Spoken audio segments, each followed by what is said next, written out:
همیشه وقتی 2 تا چیز با هم دیگه تغییر میکنن یعنی یکی باعث اون یکی میشه. مثلا اگه فروش بستنی و تعداد حملات کوسه با همدیگه افزایش پیدا کنن یعنی بستنی خوردن باعث حمله کوسه میشه. نه دقیقا، ولی همین سوالای ساده میتونه مصاحبه علم داده شما رو بسازه یا خراب کنه.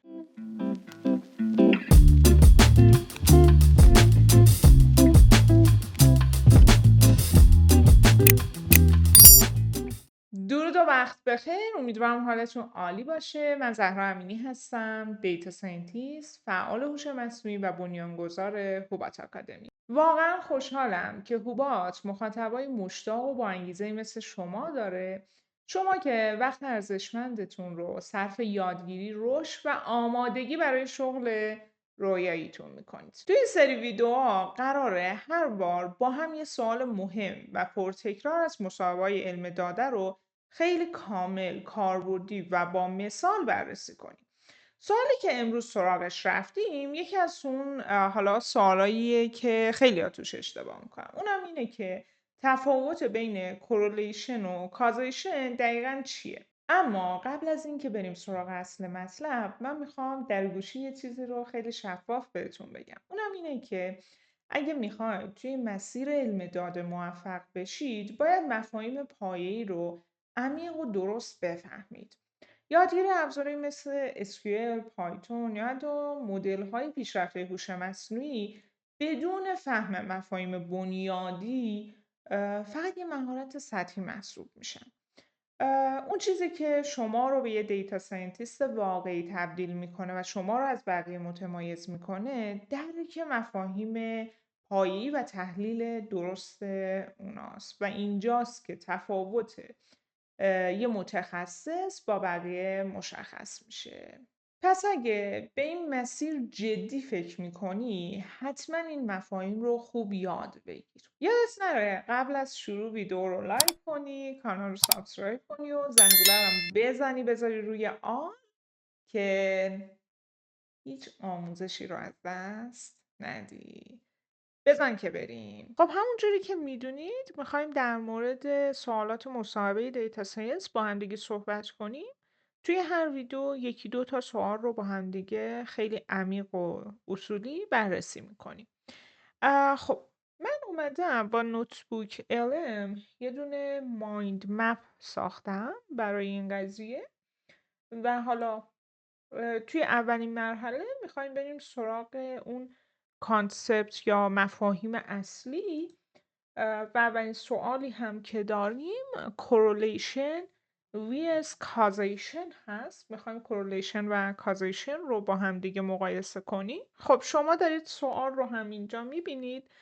سوال اینه What is the key difference between correlation and causation؟ میخواد ببینه که تفاوت اصلی و اساسی correlation یا همبستگی با علیت یا کازیشن چی هست، که این حالا یکی از بنیادی ترین و مهمترین مفاهیم دیتا ساینس هست. میریم در مورد هر دوتا با همدیگه صحبت میکنیم و میبینیم که فرقشون واقعا چیه. خب بریم که حالا سوال رو با همدیگه بررسی کنیم دقیق. اما قبلش بگم که شما میتونید هوبات آکادمی رو تو شبکه‌های اجتماعی مختلف دنبال کنید.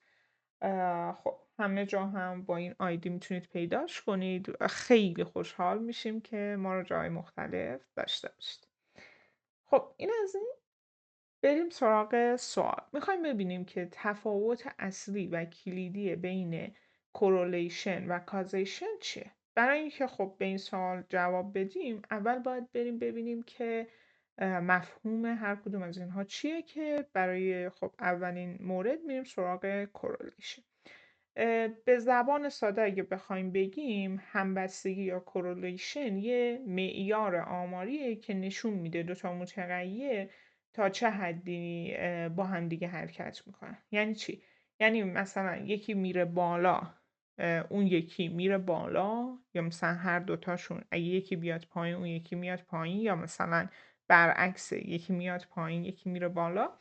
و خلاصه میخوایم این رو با هم دیگه بررسی کنیم ببینیم قضیه از چه قرار. برای اینکه با کورلیشن آشنا بشید، اولین مفهومی که نیاز هست در موردش حالا صحبت کنیم و شما یادش بگیرید کواریانس. میخوایم ببینیم کواریانس چیه. برای این کار بریم سراغ یه مثالی و حالا با هم دیگه این موضوع رو بررسی کنیم. توی مثالمون متغیر اولمون x که حالا تعداد بستنی‌های فروخته شده توی یک روز رو به ما نشون میده. و حالا متغیر دوممون هم y هست که تعداد افرادی که توی اون روز دچار آفتاب سوختگی شدن رو بهمون نشون میده. خیلی مشخصه داریم در مورد تابستون حرف میزنیم. خب برای هر روز ما یه جفت داده الان داریم که اینجوری نمایشش میدیم به صورت تاپل و میگیم xi و yi. حالا روز اول باشه میشه x1 y1، روز دوم x2 y2 و به همین ترتیب. خب حالا اولین کاری که باید بکنیم اینه که میانگین داده های هر متغیر رو به دست بیاریم.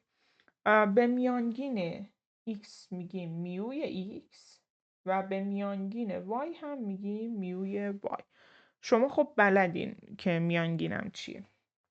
میوی ما برابر با خب سیگما i از 1 تا n x i، اگه حالا در مورد میوی x صحبت میکنیم، خب تقسیم بر تعداد که حالا مثلا بگیم n تا هست n.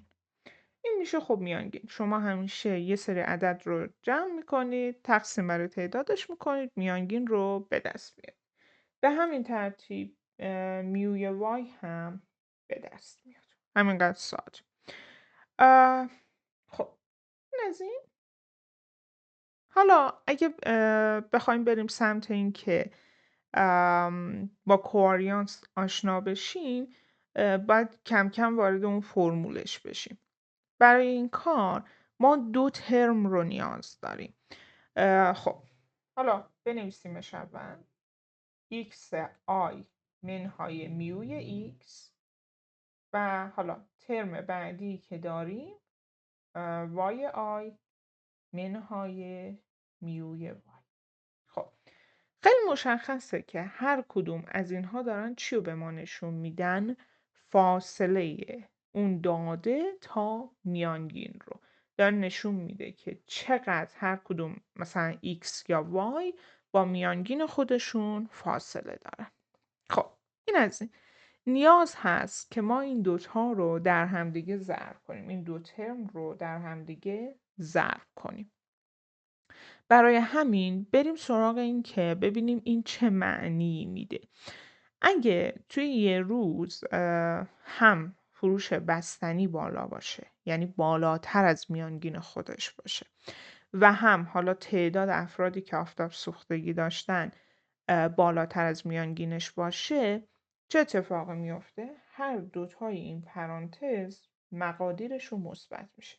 در نتیجه حاصل ضرب اینها هم میشه یه عدد مثبتی. حالا در نظر بگیرید که xi کوچکتر از میوی x باشه، خب حاصل پرانتز اول منفی میشه دیگه، یه عدد کوچیکی منهای یه عدد بزرگی میشه. خب و همین ترتیب y i هم کوچکتر از میانگین باشه، این هم خب حاصلش میشه منفی. ضرب این دوتا یه عدد مثبتی رو به ما میده. درسته؟ خب اگه این متفاوت باشه، یعنی اولی حاصلش بشه مثبت، دومی بشه منفی، حاصل ضرب خب خیلی مشخصه که میشه منفی. یا اولی منفی باشه، دومی مثبت، که باز هم حاصل ضرب میشه منفی. خب این از این. حواسمون به این باشه که این حاصل ضربه مهمه. قضیه چیه؟ شما دارید میبینید دیگه، اگه هر دوتا متغیر بالا برن یا هر دوتا همزمان پایین بیان، شما در نهایت یه عبارت مثبتی دارید. اگه هر دوتاشون همزمانی اتفاق بیفته، یعنی هر دوتا بالا برن یا هر دوتا پایین بیان. اما اگه جهت اینها برعکس باشه، یکی بالا بره یکی بیاد پایین، یکی بیاد پایین اون یکی بره بالا. چه اتفاقی میفته؟ حاصل این منفی میشه. پس زمانی که حالا یه عبارت منفی توی مفهوم داشته باشید یعنی جهت تغییرات دوتا متغیر برعکس همدیگه هست و اگه مثبت داشته باشه جهت تغییرات همسو یکیه. حالا میتونه هر دوتا زیاد بشن یا هر دوتا کم بشن. این از این. بریم سراغ این که فرمول کوواریانس رو با همدیگه ببینیم و ببینیم خب ما از این ضربه میخوایم چه استفاده کنیم. خب کوواریانس x و y برابر با خب سیگما i از 1 تا n چی؟ حاصل ضربی که بالا با همدیگه دیدیم چی بود؟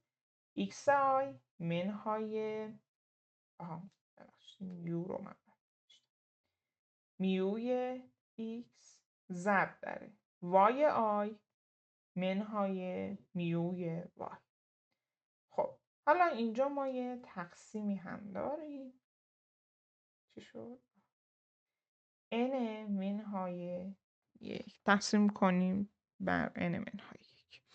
خب این شد کواریانس. شما الان معنی اون منفی و مثبت رو متوجه میشید. اگه شما کواریانستون مثبت باشه نشون میده که دو تا متغیر تمایل دارن در جهت همدیگه حرکت کنن و اگه کواریانستون منفی بشه نشون میده که دو تا متغیر تمایل دارن در جهت همدیگه حرکت کنن. چون مثبت و منفی بودن کواریانس رو همون صورتش مشخص میکنه دیگه، عبارتی که توی صورت. این از این. اما همینجا به این اشاره کنیم که عددی که کواریانس به ما میده، اون مقداری که به ما میده یه مشکلی داره. اونم اینه که این مقدار وابسته هست به اون حالا واحدی که هر کدوم از این متغیرهای x و y دارن. مثلا اگه اینجا مثلا در مورد قد و وزن صحبت کنیم، اگه مثلا قد رو به سانتیمتر یه بار گزارش کنیم یه بار به متر گزارش کنیم عدد کواریانس متفاوت میشه. خب و این مشکلیه که کواریانس ایجاد میکنه. ما باید یه معیاری داشته باشیم که قابل سنجش باشه و وابسته به حالا اون واحد متغیرهامون نباشه. به خاطر همین میریم سراغ یه مفهومی به اسم پیرسون کورلیشن کوفیشنت یا ضریب همبستگی پیرسون. خب احتمالاً خیلی هاتون شنیده باشینش یا اصلا بدونینش، بهش میگن کورلیشن پیرسون. این از این. چه اتفاقی اینجا میافته؟ اینجا یه کاری میکنیم که مقادیر وابسته به اون واحدشون نباشن. اونم چیه؟ خیلی ساده. ضریب پیرسون x و y ما برابر میشه با یه تقسیم خیلی ساده این کار رو در میاره. کواریانس x و y بخش بر سیگما x ضرب در سیگما y. اینجا ما در اصل اومدیم یه ترم نورمال سازی یا نورمالیزیشن اضافه کردیم که باعث میشه حالا مقادیر اون ضریب پیرسونمون محدود بشن بین -1 و حالا مثبت 1. و وقتی این اتفاق میفته یه ضریب سنجشی به ما میده و دیگه وابسته به اون واحدها نیست. خب این از این. اما ممکنه براتون پیش بیاد که خب این سیگمایی که اینجا توی مخرج داریم چی هست؟ حالا میخوایم بریم در مورد این هم با هم دیگه صحبت. خب بریم سراغ این که دو تا مفهوم اصلی و اساسی میو و سیگما رو باشون آشنا بشیم. خب میو رو که میدونید همون میانگین داده‌های ما هست. به صورت کلی هم میگن میو یا میانگین مرکز ثقل یا نقطه مرکزی توزیع داده‌های ما هست که حالا توی فرمول هم دیدیمش. اما قضیه چیه؟ منظورمون از توزیع چیه؟ ما اگه توی طبیعت یه جامعه آماری داشته باشیم، یه اتفاق تصادفی رو بیایم بررسی کنیم و موارد این شکلی، اغلب توزیع داده‌هامون میل دارن که نرمال باشن. یا به اصطلاح بهش میگیم توزیع نرمال داریم، نورمال دیستریبیوشن یا گوسی هم بهش میگیم. و خب ام، این شکل یه زنگوله است که بل مانند بهش میگن که دارید میبینیدش اینجا. و خب توی همین مورد هم اگه نگاه کنید، مرکز این نموداری که داریم میو یا میانگینمون قرار داره و حالا شما سیگما رو که بهش میگن انحراف از معیار، یعنی اون میزانی که داریم از میانگین دور میشیم رو هم دارید اینجا میبینید. اما برای اینکه اون مفهوم توزیع براتون کاملتر جا بیفته، من میخوام برم سراغ این که یه مثالی رو با هم دیگه بررسی کنیم. خب میخوایم یه دونه تاس رو پرتاب کنیم. شما میدونید که روی تاس اعداد 1 تا 6 بنابراین زمانی که پرتابش میکنیم یکی از این عددا خب نمایش داده میشه. حالا شما اینجوری به قضیه نگاه کنید که میخوایم 2 تا تاس رو پرتاب کنیم. تاس A و تاس B و قراره توی هر پرتاب مجموع اعداد روی تاس رو یادداشت کنیم و در نهایت داشته باشیمشون که حالا باش کار داریم. خب شما اگه به این تصویری که دارید میبینید نگاه کنید، مثلا بار اولی که پرتاب انجام شده هر 2 تا تاس عدد 1 رو آوردن. میبینید؟ بار دوم مثلا یکی دو آورده، یکی 1. بار سوم یکی 3 آورده، یکی 4. مثال میگیم. خب حالا داره حالتهای مختلف رو نشون میده که پرتاب شده. اگه نگاه کنید مثلا 1 رو میبینید، بعدی 2 مثلا 1 رو دارید میبینید، 3 1 رو میبینید. تو هر کدوم از این ستون ها دارید حالتهای مختلفی که برای پرتاب 2 تا تاس رخ میده رو میبینید. حالا مجموع اینها رو میخوایم ببینیم به چه صورت. اگه ما بیایم مجموع هر کدوم از این حالا تاس ها رو به دست بیاریم، به یه عددی میرسیم دیگه. مثلا مجموع 2 تا 1 2، مجموع 2 و 1 مثلا میبینید که این یه حالته، اینم یه حالت، هر دوتا شدن 3. و به همین ترتیب مثلا اینجا رو نگاه کنید، 3 و 1 یه بار اینجا بوده، یه بار اینجا این حالت رخ داده، یه بار اینجا، مجموعشون شده 4. به همین ترتیب مثلا 2 تا 6 هم مجموعش میشه 12. اینا رو اومده مجموع رو به دست آورده برای هر کدوم از اینها. خب الان ما میخوایم بریم سراغ این که توزیع این حالا مسئله تصادفیمون رو رسم کنیم. باید چیکار کنیم؟ باید ببینیم که خب ما قضیهمون چیه؟ مجموع اعداد این 2 تا تاسه دیگه، درسته؟ یه جا میخوایم این رو داشته باشیم، یه جا هم تعداد تکرار. مثلا چند بار پیش اومده که مجموع 2 تا تاس شده 3؟ اگه نگاه کنیم 2 بار این اتفاق افتاده. جای دیگه ای که نداریمش، نه. یا مثلا چند بار پیش اومده که مجموع 2 تا تاس شده 12؟ 1 بار. چند بار پیش اومده که مثلا مجموع 2 تا تاس شده 2؟ 1 بار. فقط همین حالتی که اینجاست.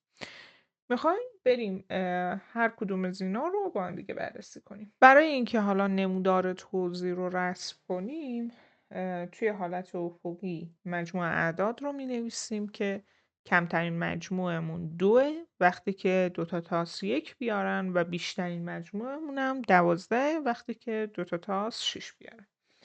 خب 2 چند بار تکرار شده؟ 1 بار. میبینید اینجا مشخصش کرد. تعداد فراوانی رو براش در نظر بگیر. 1 بار پیش اومد. خب اگه نگاه کنیم به صورت کلی ما 36 بار پرتاب داریم دیگه. خب اینجا اومده مثلا اعداد رو مشخص کرده، گفته این یک 36مه، یک بار از 36 بار این اتفاق رخ داده و به همین ترتیب حالا مشخص کرد. برای 3 چند بار؟ 2 بار. برای 4 چند بار؟ 3 بار. اینا رو دیدیم. برای یه عددی مثل 7 چند بار؟ 6 بار. برای 12 چند بار؟ مثلا 2 بار. اومده به تعداد فراوانی اینا رو مشخص کرده، این نمودار میله‌ای رو رسم کرده. حالا من اگه اینجا بیام دیستریبیوشن داده ها رو رسم کنم، موافقید که این شکلی میشه؟ همون نورمال دیستریبیوشن یا نمودار زنگوله شکل رو داریم. دقیقا همینه. هر جایی که میخواید توزیع حالا داده هاتون رو رسم کنید، کافیه که فراوانی هر حالت رو مشخص کنید و حالا بیاید اینجوری نمودارش رو رسم کنید تا به توضیح برسید. به این نموداری که اینجا میبینید probability density هم میگن یا بهش میگن PDF. خب چرا بهش اینجوری میگن؟ اگه نگاه کنید این حالا نمودار افقی داره احتمال رخ داده هر کدوم از این حالتها رو هم نشون میده. اون probability یا احتمال رو هم داره برای شما نمایش میده. حالا شاید بد نباشه اینجا به احتمال هم یه اشاره‌ای بکنیم. احتمال یعنی تعداد حالتهای مطلوب بخش بر تعداد حالتهای کل. ما تعداد حالتهای کلمون اینجا چند تا بوده؟ 36 تا. حالا چند بار بوده که مثلا مجموع اعدادمون 12 شده؟ یک بار. احتمال اینکه دو تا تاس رو پرتاب کنیم و مجموعشون 12 بشه چنده؟ یک 36مه. یک بار این اتفاق افتاده. بنابراین حاصل یک 36م میشه احتمال این رخ داد. یا مثلا اینو بگیم احتمال این که مجموع اعداد روی دو تا تاس 7 بشه چقدره؟ چند بار این اتفاق افتاده؟ یه بار، 2 بار، 3، 4، 5، 6 بار. 6 از تعداد حالات کل که 36 به ما میده 1/6. احتمال رخ داده این قضیه 1/6. پس شما تا اینجای کار به صورت ساده متوجه شدین دیستریبیوشن یا توزیع چیه؟ توزیع احتمال یه متغیر تصادفی یه تصویر کاملیه که به ما نشون میده چه نتایجی ممکنه رخ بدن که حالا همون محور افقیه که حالا دیدیم و احتمال وقوع هر یکی از اون نتایج چقدره که همون حالا نمودار میله یافت. میخوایم با توجه به این قضیه بریم سراغ این که در مورد میو و سیگما اطلاعات بیشتری به دست بیاریم. خب انحراف از معیار یا همین سیگما که بهش میگیم استاندارد دریویشن در اصل چیه؟ واحد اندازه‌گیری پراکندگی نسبت به میو یا میانگینه. یعنی در اصل داره چیکار میکنه؟ فاصله داده ها نسبت به میانگین رو میسنجه. میبینید زده مثبت 1 سیگما، منفی 1 سیگما، مثبت 2 تا، منفی 2 تا، مثبت 3 تا، منفی 3 تا. قشنگ مشخص کرده که داره چی رو نشون میده. و همجوری هم که داخل تصویر میبینید حدوداً 68% داده ها توی فاصله یه انحراف معیار از میانگین قرار دارن. چرا؟ چون مجموع 34 میشه حدوداً 68 و حدوداً 95% داده ها توی فاصله 2 تا انحراف معیار از میانگین حالا قرار دارن و موارد این شکلی.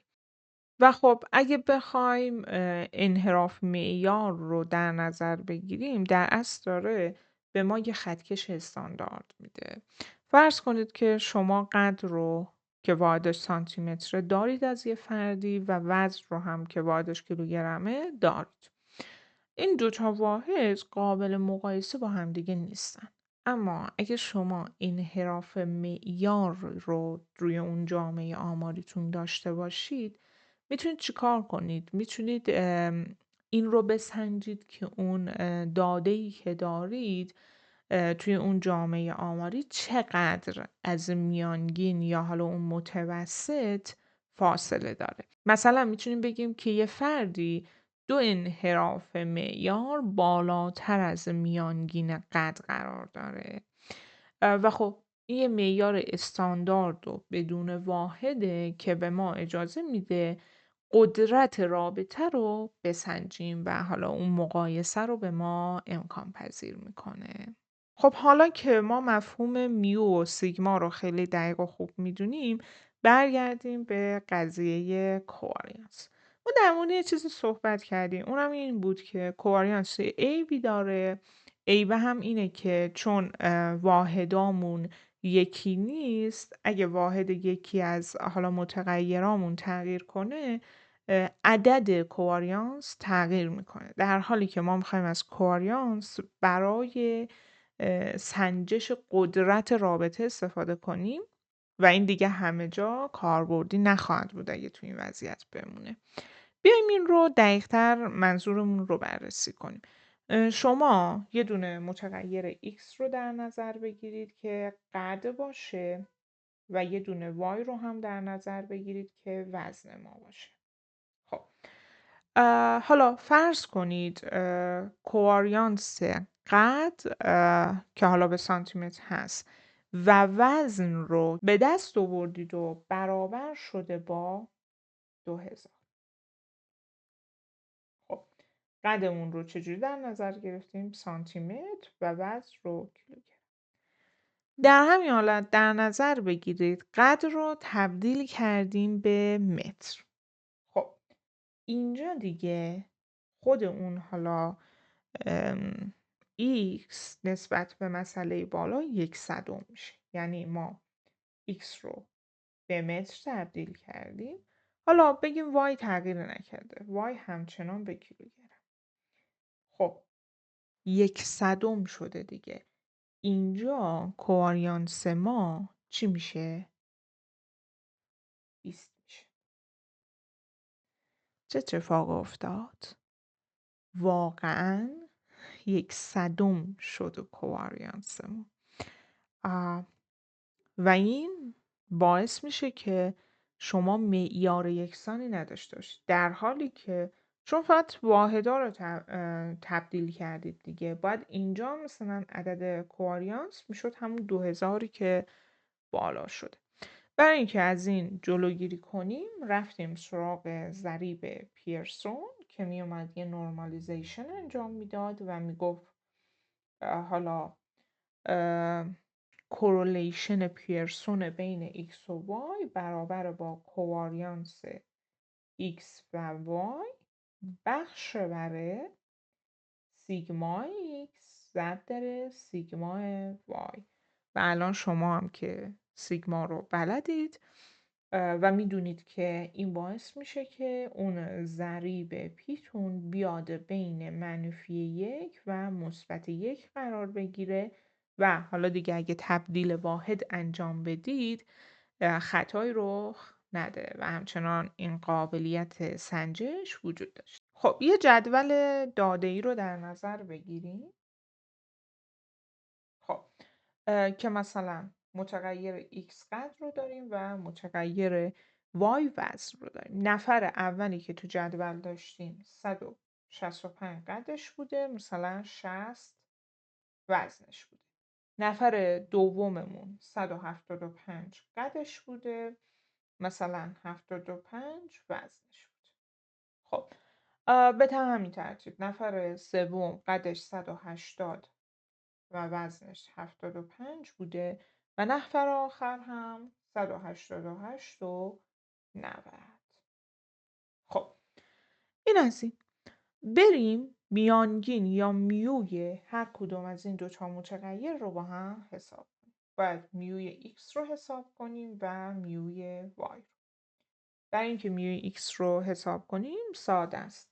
تمام مقادیری که توی x هست رو با هم دیگه جمع کنیم. یعنی 165 و 175 و 180 و 188 رو جمع.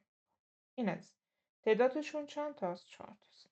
اینا رو جمع میکنیم، تقسیم میکنیم، به چی میرسیم؟ به 177. این میو یا میانگین قد این جامعه آماریه که ما داریم. چه هم قد بلند بودن. خب برای وزن هم همین کار رو میکنیم. تک تک وزن ها رو اینجا جمع میکنیم، یعنی سیگمای وای آی بر تعداد که 4. حالا دیگه من نمیام دوباره بنویسم. 60 و 75 و 75 و 90 رو جمع میکنیم، تقسیم بر 4 میکنیم. حاصل میشه 75. خب اینم میانگین وزن جامعه آماریه که ما داریم. حالا که اینا رو داریم کافیه که بریم سراغ این که کواریانس رو به دست بیاریم. خب برای به دست آوردن کواریانس خیلی مشخصه که تک تک داده ها رو باید منهای میوی x کنیم ضرب در میوی y کنیم تقسیم بر جمعشون کنیم با هم دیگه و در نهایت تقسیم بر n منهای 1 کنیم. برای که این کار اتفاق بیفته من میام این جدول رو کامل میکنم به کمک شما. من میخوام این جدول رو تکمیل کنم تا بتونیم حالا محاسبات بعدیمون رو خیلی راحت انجام بدیم. اولین کاری که باید بکنیم اینه که تک تک داده های x رو منهای میوی x. کار دومی هم که میکنیم برای y همین کار رو میکنیم. تک تک y ها رو منهای میوی y. بعد هم در نهایت خب یه دونه x آی منهای میوی x به توان 2 نیاز داریم. همین رو برای y به توان 2 نیاز داریم. x آی منهای میوی y به توان 2 و در نهایت ضرب این دوتا رو نیاز داریم. مثلا بذارید با 1 و 2 نمایش بدیم. 1 2 ضرب 1 و 2 رو نیاز داریم. بریم اینا رو حساب کنیم. شما با هم دیگه بریم. کافیه که هر کدوم از داده ها رو منهای میو کنیم. برای x این کار رو میکنیم. 165 منهای 177 چند میشه؟ میشه منفی 10. 175 منهای 177 چی میشه؟ منفی 2. 180 منهای 177 چند میشه؟ 3 میشه. 188 هم منهای 177 بکنیم میشه 11. به همین ترتیب دونه دونه وای ها رو هم منهای میانگین میکنیم. برای اینکه طول نکشه من صرفا می نویسمش منفی 15. 0 0 و 15 رو داریم. خب حالا کافیه که اینا رو به توان 2 برسونیم. منفی 12 به توان 2 144. منفی 2 به توان 2 4. این صفر رو بد جایی نوشتیم. خب 3 به توان 2 9. 11 به توان 2 میشه چند؟ 121. خب این هم از این. حالا کافیه که توان 2 وای رو هم انجام بدیم که میشه 225.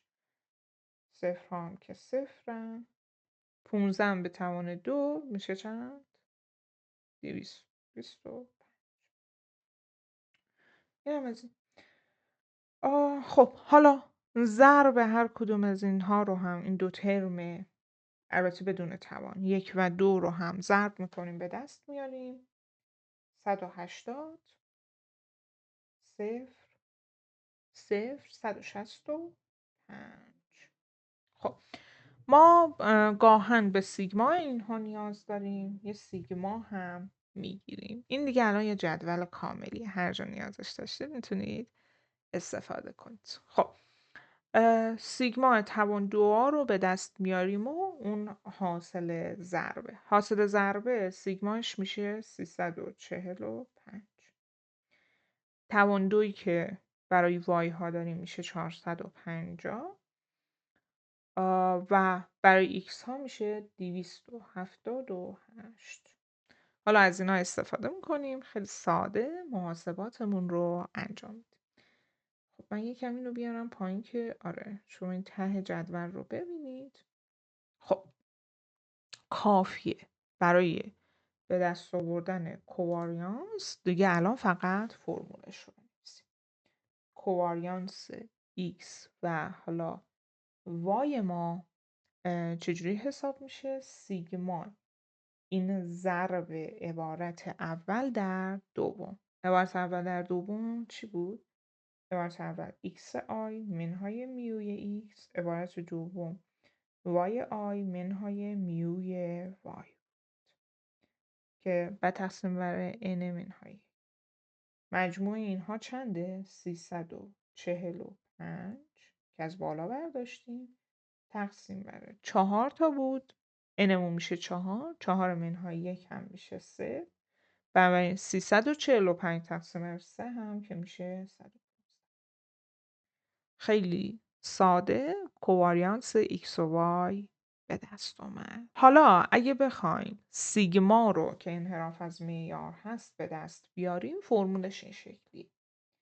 میگیم سیگما 2 x برابر با سیگما x آی منهای میوی x به توان 2 بخش بر n منهای 1. خب حاصل جمع اینا رو به دست آوردیم درسته؟ آره دیگه x آی خب 278 تقسیم بر 4 منهای 1 که میشه 3. حاصل سیگما 2 x میشه چند؟ 92 خورده ای. چنده در هست؟ 92.67. خب حالا شما اگه خود سیگما x رو بخواید به دست بیارید یه جذر هم میگیرید یه رادیکال هم میگیرید در نهایت سیگما x میشه چند؟ 9 و 626. خب ظاهرا سیگما x در نهایت محاسبات اینجوری به دست میاد. همین کار رو کافیه که برای سیگما y هم انجام بدیم. چون دیگه تکراریه من فقط مقدار سیگما y رو اینجا می نویسم براتون. شده 12,247 هزارم صدم چیه؟ اینم سیگما y. حالا ما چی رو نیاز داریم؟ ضریب کورولیشن پیرسون یا ضریب همبستگی پیرسون. حالا پیرسون چجوری به دست می اومد؟ پی x و y برابر بود با کواریانس x و y بخش بر ضرب سیگما متغیرات سیگما x و سیگما y که حالا این سیگما در از همون انحراف از معیار یا استاندارد دریویشن دیگه. خب کافیه ما کواریانس رو محاسبه کردیم چند شد؟ شد 115. تقسیم کنیم به مقادیر این دوتا. اولی شد 9 خورده ای، دومی هم شد 12 خورده ای.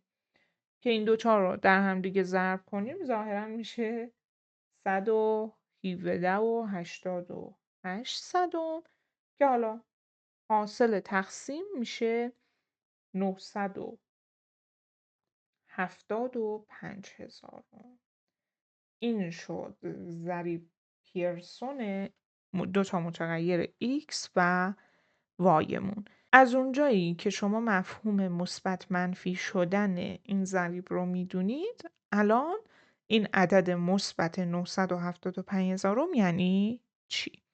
خب این داره نشون میده که یه همبستگی خطی مثبت خیلی قوی بین قد و وزن وجود داره.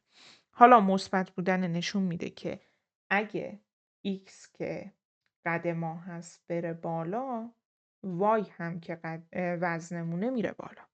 یا برعکس اگه x که حالا قد ما هست بیاد پایین، y هم که وزنمونه میاد پایین، هم‌جهت با هم دیگه هستن. و اینکه یه عددی نزدیک به 1 هست 975,000، این هم نشون دهنده اون همبستگی خطی خیلی قویه که بین 2 تا متغیر قد و وزن وجود داره. خب این از این. خب حالا بد نیست که یه صحبت خیلی عمیق‌تر هم در مورد این ضریب داشته باشیم. اگه ضریب ما بشه 0، نگاه کنید هیچ correlation یا همبستگی توی داده‌هامون نداریم و داده‌ها صرفاً پراکندن. اگه یه عدد مثبت بزرگی مثل 1 بشه، چون ما حدمون دیگه 1 دیگه، چه اتفاقی میفته؟ یه همبستگی خطی مثبتی داریم که به سمت بالاست. این نشون میده که زمانی که x زیاد میشه y هم زیاد میشه. زمانی که ما به این سمت حرکت میکنیم به y میرسیم که داره زیاد میشه. این از این. حالا یه عدد بزرگی مثل -1 رو اگه به دست بیاریم، همبستگی خطی شدید داریم همچنان، قویه، اما جهت این 2 تا متغیر برعکس همه. زمانی که حالا اینو x باید در نظر بگیریم اصولا دیگه. x مون داره زیاد میشه چه اتفاقی میفته؟ y مون داره کم میشه. این نشون میده که جهت حرکت اینها برعکس هم دیگه است. حالا به همین ترتیب اگه عددی مثل 8 دهم داریم، همچنان اون کورلیشن مثبت رو داریم. حالا اونجوری نیست که خیلی همبستگیشون مثل یه خط باشه. اما زمانی هم که -8 دهم داریم چی اتفاق افتاده؟ همون حالا رابطه برعکس رو داریم ولی قدرتش کمتره، یعنی ضعیفتره. این داره نشون میده که چجوری میتونید ضریب همبستگی رو بیاید و تفسیر کنید. این خیلی نکته مهمیه. شما حتما باید بلد باشه. اگه بهتون گفتن مثلا کورلیشن ما 2/10، شما باید بگید که خب این یه حالا عدد کمیه، نزدیک به 0 مثلا، یه رابطه ضعیفی بین x و y رو داره نشون میده. اما اگه بگن 9/10، یه رابطه قوی. حالا اگه این منفی بشه هم دیگه شما الان میدونید صرفاً جهت حرکت ها عکس هم دیگه است، در جهت هم دیگه نیست. وگرنه مثلا اگه یه عدد منفیه مثلا -9/10 داشته باشیم که خیلی نزدیک به عدد -1 هست، همچنان اون وابستگی قوی رو داریم و جهت حرکتشون مخالف هم دیگه است. خب الان میگید که چرا اینقدر تکرار میکنه؟ چون باید این واقعا براتون جا بیفته. خب حالا بریم سراغ مفهوم علیت یا کازیشن و ببینیم اوضاع از چه قراره. علیت یا رابطه علت و معلولی یعنی اینکه یه متغیر واقعا باعث شده متغیر دیگه تغییر کنه. این یه رابطه یه طرفه و مستقیمه در اصل. مثلا شما پدال گاز رو فشار میدید، سرعت ماشین افزایش پیدا میکنه. علت برای حالا افزایش سرعت چیه؟ فشار دادن پدال گاز. پس معلول چی میشه؟ افزایش سرعت ماشین. اگه حالا A رو تغییر بدیم حتما B هم تغییر میکنه. حالا سوال اصلی که اینجا به وجود میاد اینه که چرا همبستگی یا کورلیشن به معنای کازیشن یا علیت نیست و این دوتا با هم دیگه فرق میکنن و حالا که فرق میکنن اون حالا فرق کلیدیشون چیه؟ شما اینو در نظر بگیرید. ما یه رابطه حالا همبستگی پیرسون داشتیم دیگه. ضریب پیرسون x و y برابر با ضریب پیرسون y و x. این یه حالا رابطه کاملا برابره و از اونجایی که متقارنه یعنی که هر دوتا با همدیگه در ارتباطن و این یک رابطه دو طرفه هست. در حالی که ما توی کازیشن این رو نداریم. کازیشن یک رابطه یک طرف است.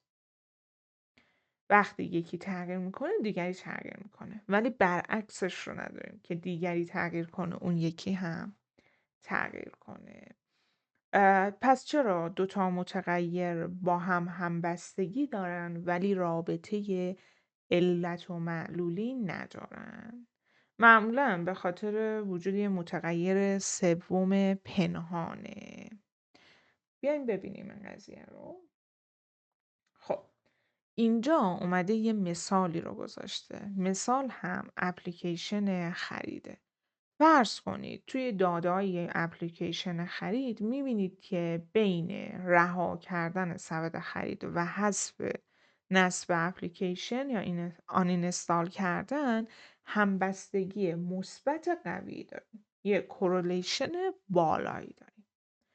اگه ما بیایم تحلیل کنیم که کاربر چون سبد خریدش رو نیمه کاره رها کرده عصبانی شده و اپ رو حذف کرده، پس رها کردن سبد خرید علت حذف اپلیکیشنه، این یه تحلیل اشتباهه.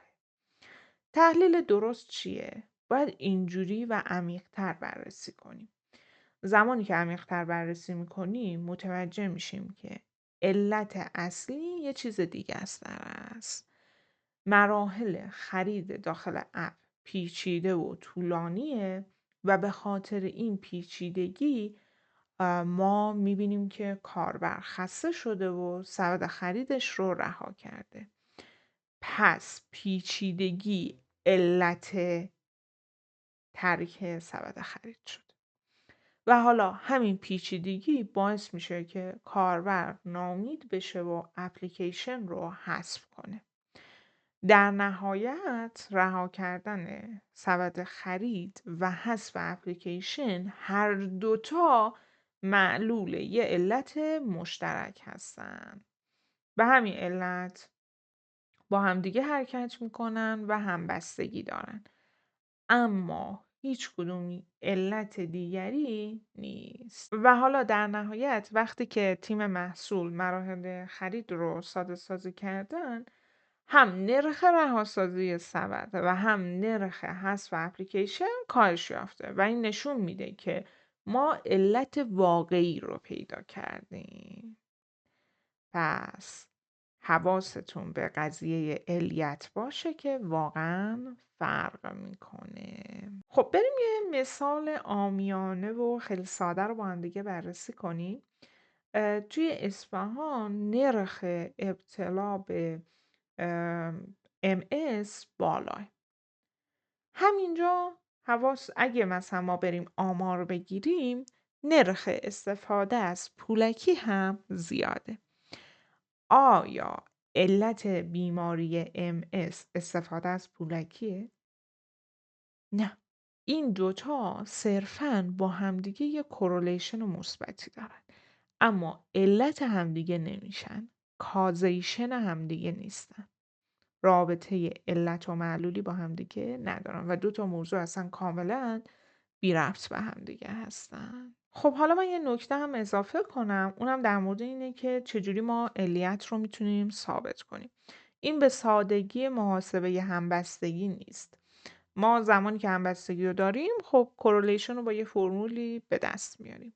اما در مورد علیت برای اثباتش ما باید یه سری تست ها انجام بدیم.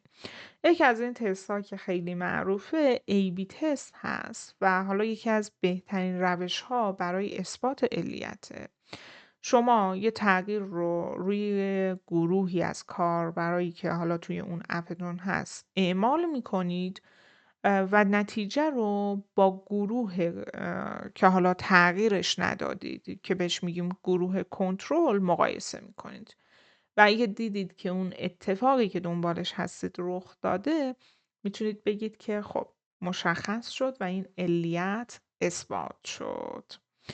حالا یه روش‌های پیشرفته‌تر آماری هم وجود داره و اما به صورت خلاصه اگه بخوایم کورلیشن و علیت رو با هم دیگه مقایسه کنیم، خب ما میدونیم که کورلیشن نشون میده 2 تا چیز با هم دیگه حرکت میکنن. اما علیت نشون میده که یه چیزی مستقیما باعث چیز دیگه ای شده. توی همبستگی جهت حرکت دو طرفه هست و تغییرات مثلا اگه X افزایش پیدا میکنه Y هم افزایش پیدا میکنه، فرقی نداره با اینکه بگیم اگه Y افزایش پیدا کنه X هم افزایش پیدا میکنه. اما توی علیت این رابطه یک طرفه هست. در مورد کاربرد هم که میدونیم کورلیشن برای کشف الگوهای اولیه و پیشبینی در مورد داده هاست، اما علیت برای درک ریشه‌ای اون حالا اتفاق هست و اینکه در نهایت تصمیم گیری درستی انجام بشه. برای همبستگی اگه بخوایم اثبات کنیم خیلی راحت با فرمول اون اندازه رو به دست میاریم، اما توی علیت کار یه کمی پیچیده تره و میریم سراغ تستای آماری که یکیشون AB تسته. در نهایت این سوال زمانی که توی مصاحبه اومد میتونید یه مثال بزنید.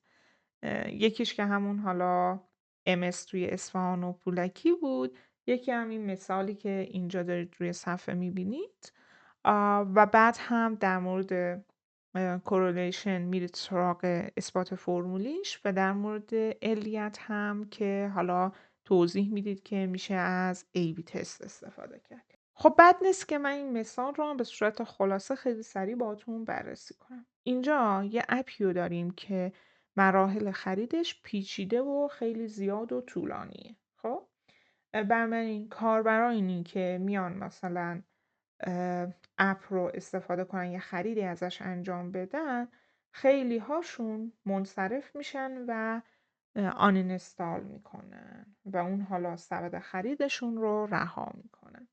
نرخ این دوتا زمانی که افزایش پیدا میکنه با هم دیگه افزایش پیدا میکنه، پس کورلیشن قوی و بالا و مثبتی با هم دیگه دارن. اما این علت یا کازیشن نیست. کازیشن یا علتی که اینجا وجود داره چیه؟ اینکه تعداد اون گام‌ها یا مراحلی که برای خرید باید کاربر توی اپ انجام بده خیلی زیاده و خب خسته کننده است و کلافه میشه و کلا سبد خریدش رو رها میکنه و اپو میزنه حذف میکنه. پس زمانی که میخوایم بریم این مشکل رو حل کنیم باید علت رو پیدا کنیم و حالا زمانی که علت رو پیدا کردیم میریم سراغ این که حلش کنیم. اینجا اون حالا دیولوپر باید بیاد چیکار کنه؟ این مراحل رو ساده کنه و کوتاه کنه که این مشکلات به وجود نیاد. خب بریم خیلی سریع من کورلیشن رو روی یه سری داده ساده توی پایتون هم بهتون نشون بدم. خب اول که من اون کتابخونه‌هایی که نیاز دارم رو ایمپورت میکنم، پانداس، سیبورن و متپلاس رو من اینجا ایمپورت کردم. یه دیکشنری دیتا ساختم و دادامو داخلش ریختم، چون دادام زیاد حالا چیز خاصی نبود، خیلی جمع و جور و خلاصه بود. خب دادا چیا هستن؟ ماهای سالن، تعداد فروش بستنی توی اون ماها و تعداد حمله کوسه به انسان‌ها توی اون ماها.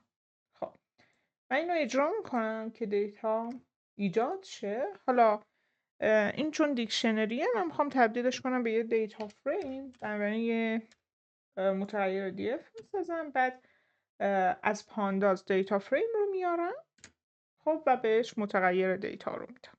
این از این. من یه اجراش کنم. بیاین همینجا هم نشونش بدیم. خب آره دیف رو ببینید، دارید میبینید اسم ماه هاست، تعداد فروش بستنی و حالا حمله کوسه. خب این از این. حالا بریم کورلیشن رو با هم دیگه حساب کنیم. کافیه که دیتا فریم رو بیارم و دات کور بزنم و خب حساب کنه برام. کور همون کورلیشن. ارور میگیریم چرا؟ چون که ما یکی از ستونهای دادمون رشته است و خب ما که نمیتونیم کورلیشن که محاسبات عددی هست روی حروف انجامش بدیم. این کافیه که من اینجا از دیتا فریم پاکش کنم، انتخاب کنم حالا اون ستون هایی که عددی هستن. ستون اول آیسکریمه، ستون دوم هم شارکته. خب من اینو بیارم اجراش کنیم. چه اتفاق افتاد؟ اومد کورلیشن رو محاسبه کرد. کورلیشن آیسکریم با خودش که یکه مشخصه، چرا؟ چون خب یه متغیر با خودش رابطش کاملا برابره دیگه، یعنی کاملا مستقیم و خطی. این یک. اما آیسکریم با شارک 9/10 و اینجوریه و شارک هم با آیسکریم همین حالتیه. دقیقا یه مقدار یکسانیه چون این رابطه دو طرف است. اینم از این. خب این هم نشون میده 9/10 نشون میده که آیسکریم و شارک حالا رابطه خطی مثبت و خیلی قوی دارن، یعنی که آیسکریم تعداد فروشش میره بالا، تعداد حمله کوسه هم میره بالا.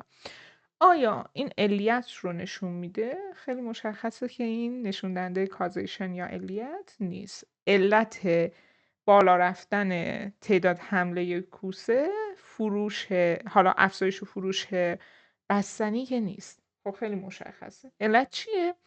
خب علت اینه که توی ماهای گرم سال مردم میرن ساحل، توی دریا شنا میکنن و بر اساس اون بی‌احتیاطیشون خب قربانی حمله کوسه میشن.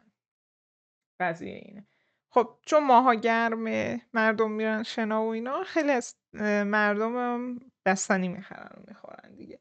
اگه اینجا هم نگاه کنید مثلا ببینید ماه 5 و 6 و 7 مثلا بیشترین اعداد رو برای شارکتک و فروش بستنی داشتیم. حالا بد نیست که پلات رو هم همینجا با هم دیگه ببینیم. پلات هم اگه نگاه کنید افقیش تعداد فروش آیسکریمه، عمودیش تعداد حمله حالا کوسه است.